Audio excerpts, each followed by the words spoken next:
Well, hi. Today is November 11th, 2024. It is Veterans Day, and this is another episode of Morning Coffee. Good morning. I'm Todd Studer. We're going to talk about Veterans Day here in just a few minutes. First, I want to tell you about one of our sponsors who I know is a huge supporter of veterans.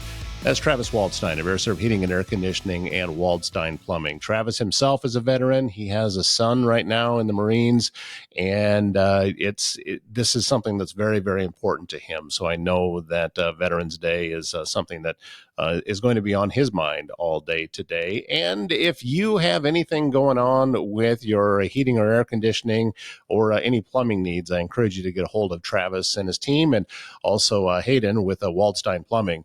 These gentlemen, they believe in integrity and they believe in doing what they say they're going to do, and I highly recommend them for any of your heating or air needs, or also your plumbing needs. We also have a brand new sponsor today. How about that? Sprout Marketing Solutions. We thank you very much, Kelsey, for coming on board with everything that we're doing here with Morning Coffee. Kelsey's a big supporter of the community and the surrounding area, and I know that she has many clients in some of the smaller communities that are close to Council Bluffs, also clients right in Council Bluffs. Tell you what, you can see everybody and all the things that she can do for your business with her online marketing expertise. Just go to sproutmarketingsolutions.com, get a hold of Kelsey, and she will be able to fill you in on everything that's going on. And I think you'll find out pretty quickly that she is somebody that can be a huge asset to your business. All right, today is Veterans Day, and I got to thinking back on some of the different men that have been in my life, and the ones that have been very important to me and have had the most influence on my life, and who I consider to be the man that I turned out to be and continue to grow into.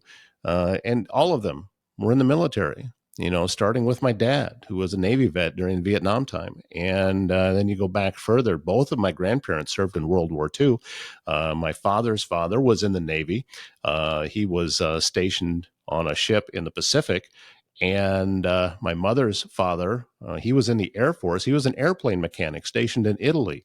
And I want to tell you a little bit of story about my maternal grandfather. His name was Bert. And not so much about his military career, because he didn't really talk a whole lot about that to me. He did some. And I did ask him one time about, did you ever see any, air battles? And he said no, but he did see the results of them as the planes would come back, and then it would be his responsibility to get them airworthy again. But what really stands out to me about the kind of man that he was is how things happened when he reached the end of his life.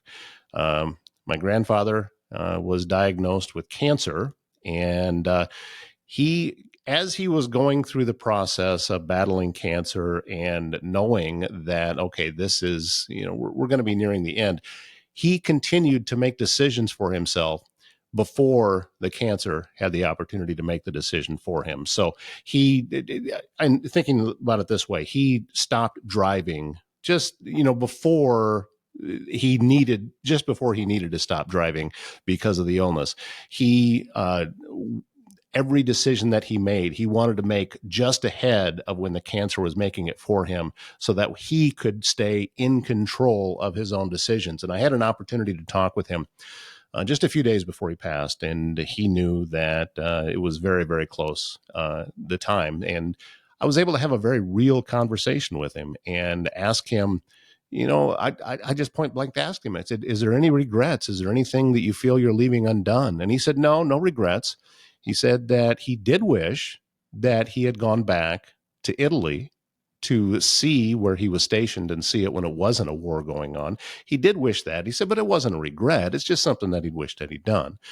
And I remember telling him, and I'm working really hard on getting through this without getting choked up, but he had talked about, I had the opportunity to tell him that, number one, I was always proud to be his grandson. And also I was proud of the level of dignity that he showed all the way through his illness. And I told him, I hope that when my time comes towards the end of my life, that I have the strength that he had with that dignity. I mean, what a wonderful role model. And when you look back through, the men in my family, nearly all of them were in the military. I had, as I was going back through on one of the ancestry websites, I found that I think it was my third great grandfather died from complications from an injury in the Civil War, believe it or not. So uh, it the military is a very, very big part of my family and has been. And I've known that all the time growing up. I had a stepbrother who passed away while serving in the Air Force. It was not combat related, but he did die while he was in the Air Force. And it means a lot. And I also got to thinking about some of the men in my life that had served that are still alive. And one came to mind. And I don't know whether he'll ever see this or not. He lives in South Carolina. He was in the Marines, and he was a father. He's a father of a friend of mine that I went to high school with. And whether he realizes it or not, he had a huge influence on me. And he was uh, a newspaper man, and a very prominent newspaper man. And I got to thinking, you know what? I need to send him a message. So after I finish this program, that's exactly what I'm going to do. And that's the best part about online now. I mean, yeah, I know there's a lot of negative things that happen in the online world, but it's not all negative. Some of it's positive, and this is one of them. I can reach out to this gentleman and send him a message, and it'll get to him right away and say, you know what? I just want you to know I'm thinking about you today. So if you have somebody in your life, if you have a veteran in your life, make a call, send a message, let them know you're thinking about them. And if you have served at any point during your life, maybe you still are, just heartfelt thanks from me to you and from all of us that we truly appreciate everything that it is that you've done.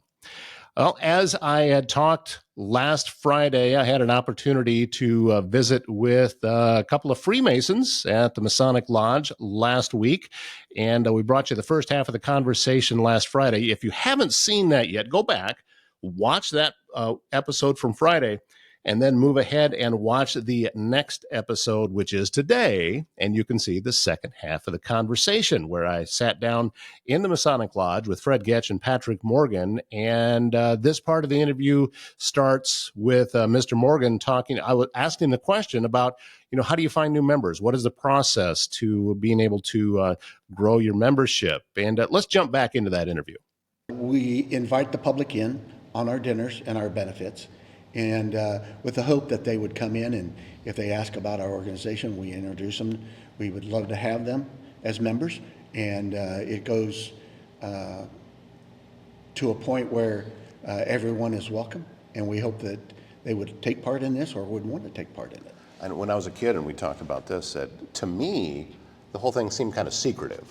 But that wasn't what it was. There was a misunderstanding, I think, on my part and on my family's part, and for some people in the community, that it's not what I thought it was. And I'm wondering if there's any indication as to where that misunderstanding may have come from, because as I've learned more about who you are, I said, no, that's not at all what I thought. But I wasn't basing anything off of direct knowledge. I was basing it off of just what somebody else may have said to me. Some of that may have been the fact that we never really pushed ourselves in the public venue, going out and soliciting people. Mm-hmm. Masonry just has never done that. And consequently, that may have caused us to fly under the radar, so to speak. But Masonry is, it has been said, it's a philosophy of life written in allegory and taught in degrees. And I kind of like that phrase, because that's basically what it is. And we try to make good men better, is what it amounts to.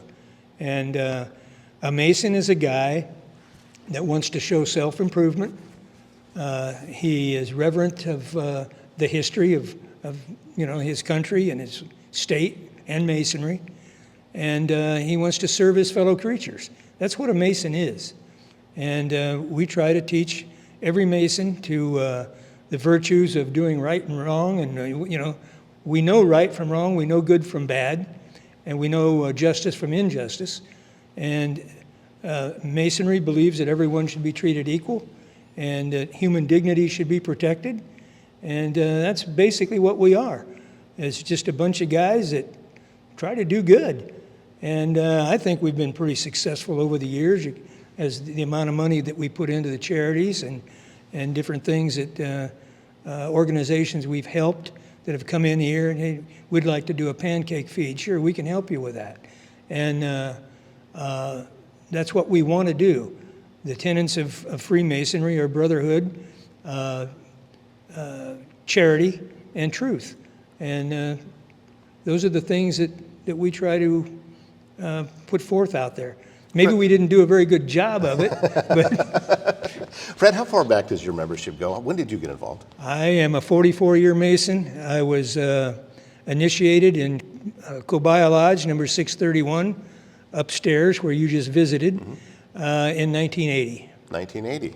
So people don't stay involved with something for that long unless they find it rewarding. So it's obvious that, what you're getting out of this is very, very important to you. Otherwise, you wouldn't still be here. I would say Freemasonry is one of the best things I ever did. It taught me that there's things bigger than my own world and more important. And you get a lot of gratification out of some of the things you do for others. And I've told some of the young guys that came in, I said, when you become a Mason, you're going to feel different about yourself. You're going to know things you didn't know before. And you're going to understand things better than you did before. And we've had some young guys come in and say, well, I don't communicate very well in public and things like that. And you will. You spend some time with the Masons, you will. I think that you're reminding me of my own history of how shy I used to be back when I was in high school and even into my early 20s. And so naturally I went into radio. But Could I add a point on this? Yeah. The one thing about our becoming a Mason in our lodge is that we communicate with each other. We learn from each other. It's kind of a refreshing night when you can come to lodge and talk, shake a few hands, say, how's your wife doing? How's the family doing? We connect on a basis like that. Yeah. And we learn from each other. There's something very special about our lodge, about our brothers that come to lodge, that we can communicate, which I think was really been missing ever since COVID, especially, where everybody was locked down. Right. And they were craving some type of socialization. And they needed to get together with people of their own thinking, of their own, their own beliefs, or just being together and saying, hey, how are you doing? And that's one of the things our lodge does. We take care of our members, but we also take care of our community. If we know that somebody is in dire need or support, we try to hit that. We try to answer that calling. No matter if it's military, if it's community-based, we need to answer that. We need to be a part of that because that's what we do. You bring up a good point, especially with COVID, that everyone was thinking, oh, this is going to be the new normal. Everybody's staying at home. And I said, no, they're not. Do you know what's happening to people that because we've taken out the social aspect of our lives, we're not designed for that. And you spoke to that very well, that's when you were able to get back together again. I'm guessing there was kind of a collective sigh of relief as you all got back together and were able to meet again, coming out the backside of that. Yeah, we pushed a few agendas, like our Burgers Are Blue our first year. Instead of having the meal inside, we had to give it out to our law enforcement officers through their car. We had masks on, we had to-go meals. And we averaged about 325 meals that first time, and it's been increasing each time. And so now we can put the tables out and they can sit down and relax. And they know that we support them as a law enforcement agency and as a community, that we'll always have their back. The same way with the first responders. Anybody that's in need of the community, they need to know that our Masons will back them 100%. And that's what we want to do. What do you think is the greatest thing that could come from whether doing an interview like this or getting a chance to talk with anybody? What would be the most important part of the message that you would want to be out in the community here? That's a very good question. As far as my part, I would say that there's a organization in Council Bluffs that will help a person in need or an event in need, that will always be there. We've been here for hundreds of years, and we're going to try to continue to be the best organization and community-based people that we can. And I hope that gives them confidence and to know that, you know what, we have Masons here. There's a nice collection of people that are willing to help us and be part of it. And I think that's kind of comforting in a way, that they know we'll always be there. And as far as future members and memberships, if you're looking for an organization, or we call it a fraternity, that you want to be part of, that takes care of their own people as well as their organization, this is just a wonderful organization to be part of. And I've been a member since 1985, and each year gets better as far as introducing more people to our organization and to the community. And they are they're going to be up front when we have our Winterfest coming in. We had a large, more people than we expected, but we hope for that same amount. We like to see a lot of people in our facility. We like to be part of that organization. We like to see them come in and enjoy it and say, you know, sit down, relax, warm up, listen to our entertainment. We're going to have a lot of fun. And then when you go back and look at the lights. We're close. We have a great organization. We're close to the Bayless Park and Council Bluffs. Our rental facility is here. So we have good accesses for the community. That particular event, November 22nd, correct? That's Correct. When November 22nd, that's coming up. And so as people get to the park, I'm sure there'll be some signage out there that they'll be able to find you with that. So come on over, have a hot chocolate, listen to some caroling and some great music, and just learn a little bit more about what this place is all about. And is there anything, Fred, that we wanted to make sure that we touched on today that we haven't brought up? I think you covered it pretty well, Todd. I'm pretty confident that we covered pretty much what we wanted to get done. We will have a hog roast put on by Cobiah 631 on the 22nd, on the 17th. That's on the 17th, On the okay. 17th, right here, open to the public. We'll have a pretty nice hog dinner. And the 17th, we will have the Winterfest. Hot cider, hot cocoa. Job's daughters will be here serving cookies. I expect we'll probably have around 400 people. The park's right across the street. They light the lights at 6 o'clock, and that's when we will open. And Tangier and Shriners will be here. They're going to do 2 sets for us, and they'll be providing the music. I think it's going to be a good time, and it's all free. So we invite the public to come over, say hi. Well, something else, we've talked about it, so we'll go ahead and make the announcement now. I'm going to be here. We're going to set up our equipment and do a Facebook Live from the event. And we hope that if you're here, stop by, say hello. And I would love to personally meet as many people as possible at the same time. So grateful that you gave me the opportunity to come do that. And I'm looking forward to it because I wasn't able to be here last year. I had other obligations that I had to go to, but this year I don't have that. So, and Winterfest is such a great experience, and when the lights go on, and you guys have created something here. Last year was just the first one, but how many people that came through, I think, is a testament to just what a great job you did. That adds to it, and just it makes the entire experience even better when you can come over here and get warmed up a little bit. And I'm guessing there's a lot of kids coming through at the same time. A lot of kids with their parents, of course. They have a good time, and it's going to be better this year because we have the entertainment. And we really appreciate your effort to give us a shot to get our name and our definitely. activities out there. And if you have any questions about Freemasonry, we'll have some people around here that would probably be very glad to talk to you. Do you guys have any presence online at all that people can go and get updates? We do. You can get Cobiah on their webpage. Our website's Cobiah 631. We're on Facebook, and you can Google us. So anybody that might be interested could get the secretary's name off of the web page and call him, tell him you want a petition, be a Mason. Gentlemen, thank you so much. Appreciate you taking the time to sit down and visit with us. And I'm also very grateful that you took the time to show me around and help me learn more about and finally put to bed some of the old nagging questions that I had from when I was a kid, because I used to see the meetings right across the street from where I grew up and never knew a thing about it. So I'm grateful for both of you for taking the time to do this today. So, and it's a beautiful facility. I'm looking forward to being back here for Winterfest. Well, thank you. We welcome everyone, especially even on our benefit pancakes, our benefit meals that you'll see listed on our new sign out there. Please come, enjoy.